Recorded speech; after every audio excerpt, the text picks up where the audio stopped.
Hi, my name is Lexi. Welcome back to my channel, and today I'm talking about 5-2 versus 4-3.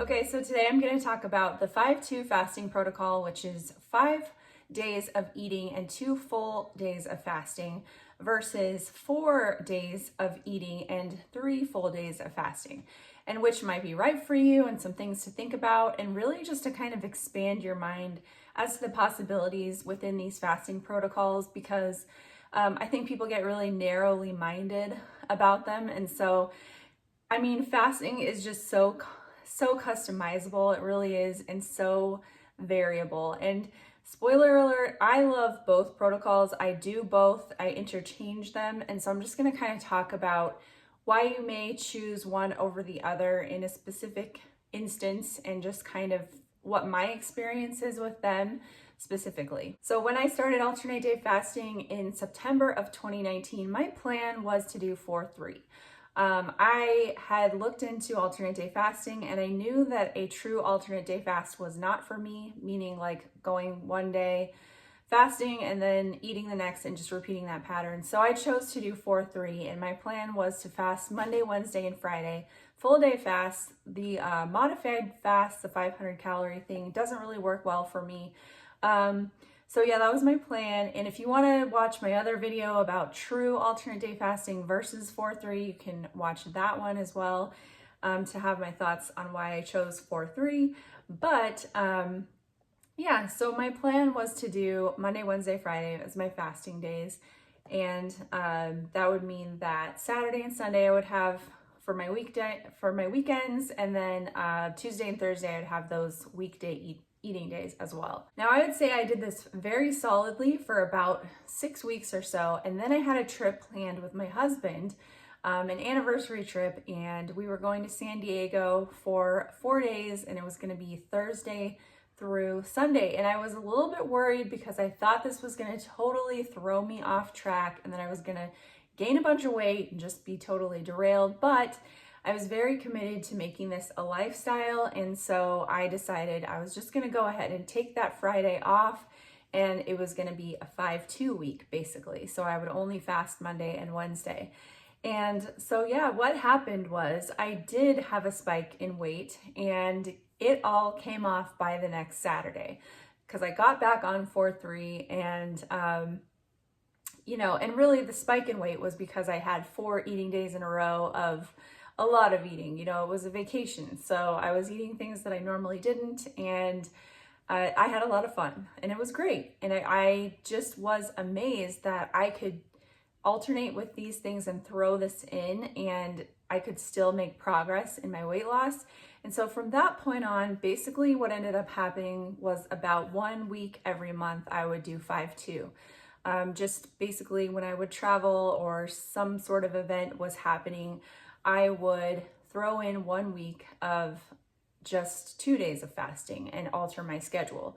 And that worked really well for me. I continued to make progress, and I was able to continue to lose weight over time. And so the thing that you have to realize is that when you do switch things up, you will temporarily have that bump on the scale.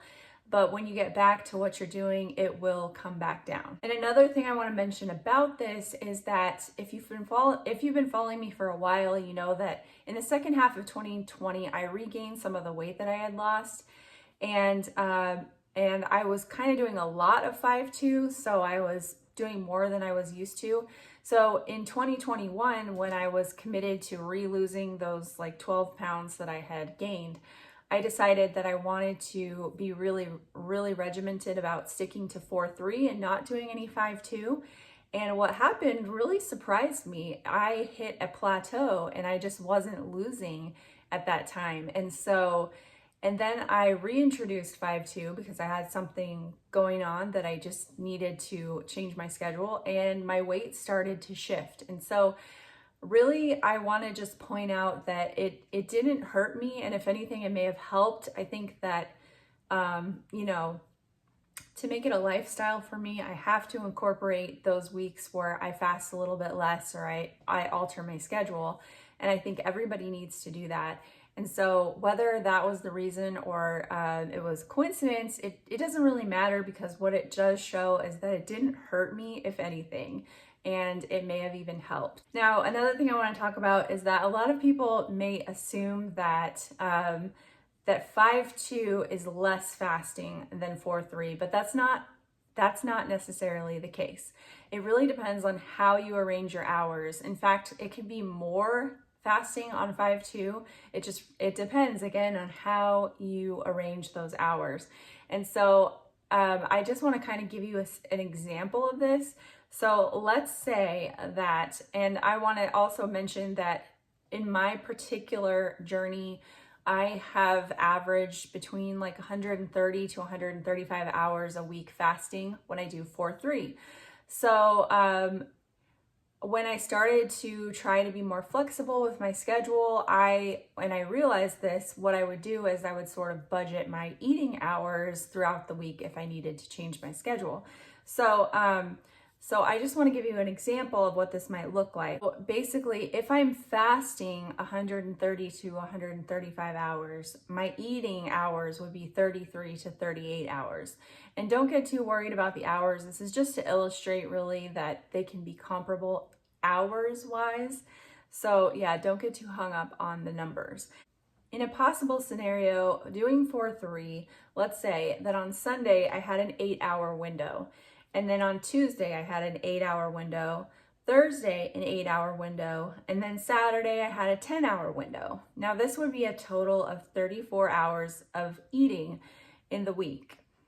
Now, if I wanted to do the same number of hours fasting, which also means the same number of hours eating, but I only wanted to fast 2 full days, my schedule could look like this. So Sunday, I could have a 6-hour eating window, Tuesday, a 7-hour eating window, Thursday, a 7-hour eating window, Friday, a 5-hour eating window, Saturday, a 9-hour eating window.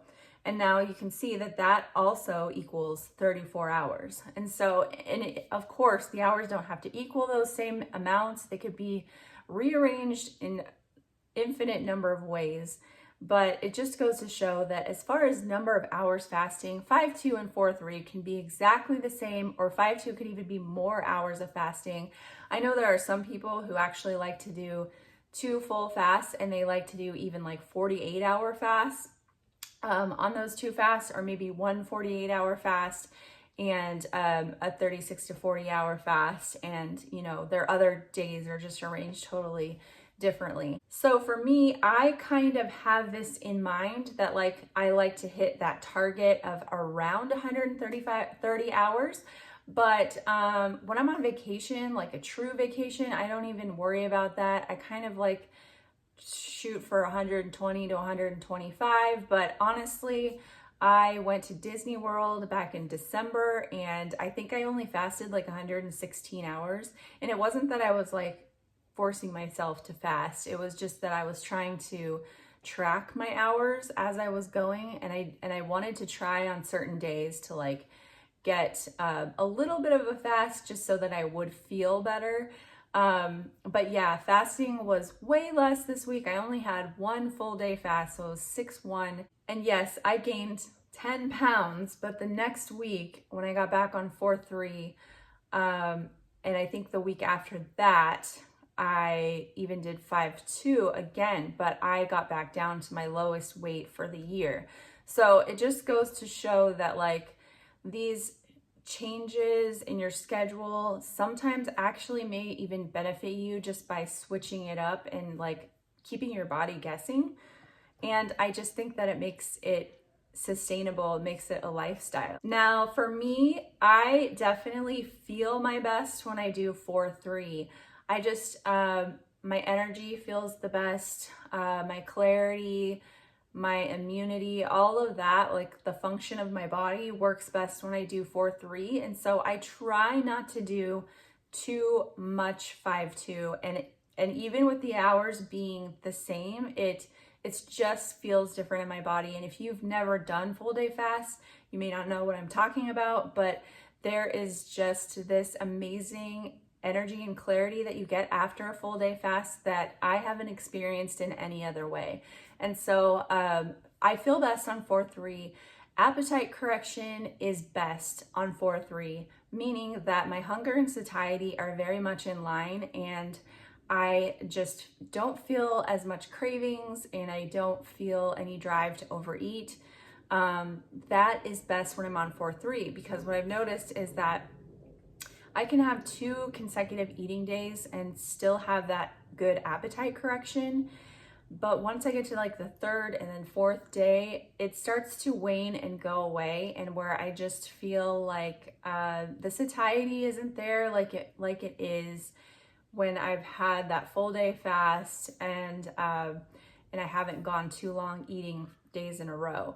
So what I love is I love 4-3 for the way I feel, but I love 5-2 for the flexibility that it gives me. And it's so nice to be able to use both.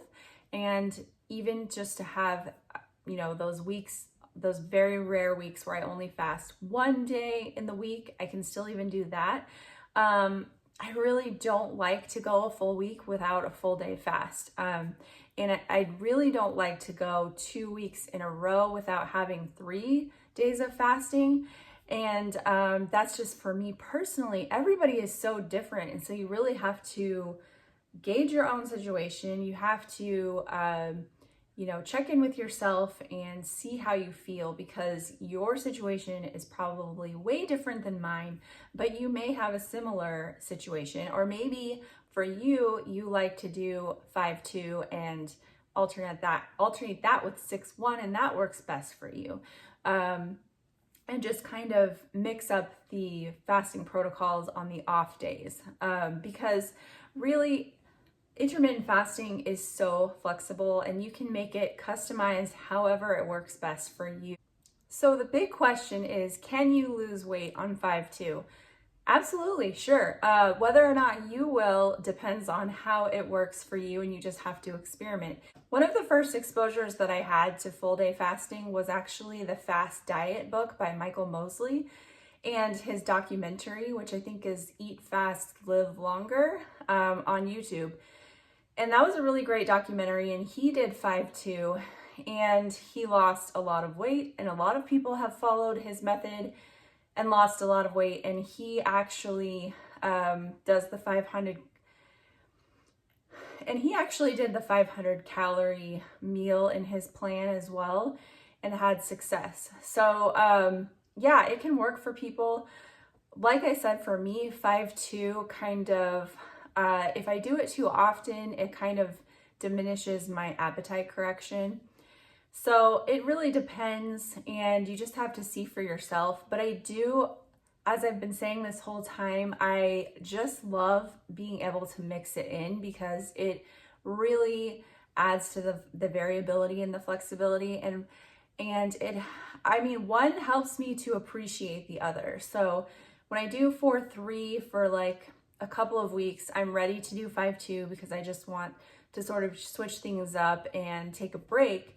But then when I do 5-2, I miss the way that I feel when I do 4-3. So I just love both, and I'm so grateful to have both in my toolbox, and also just to recognize that one is not superior to the other. Just like any fasting protocol, you can make it work for you. And of course, within your eating window, I think that a lot of us have to focus on our food choices and how we handle that as well.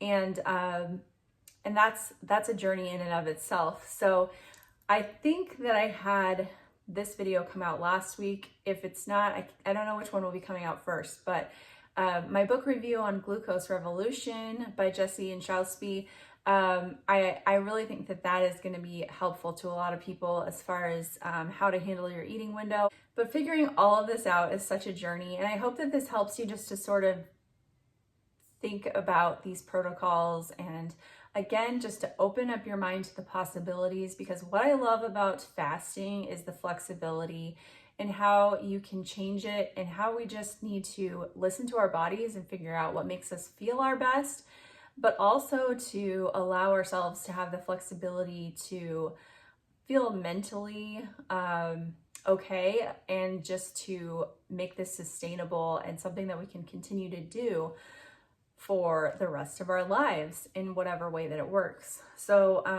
I hope you guys are doing well. Thank you for watching and for being here, and I'll see you next week. Bye-bye.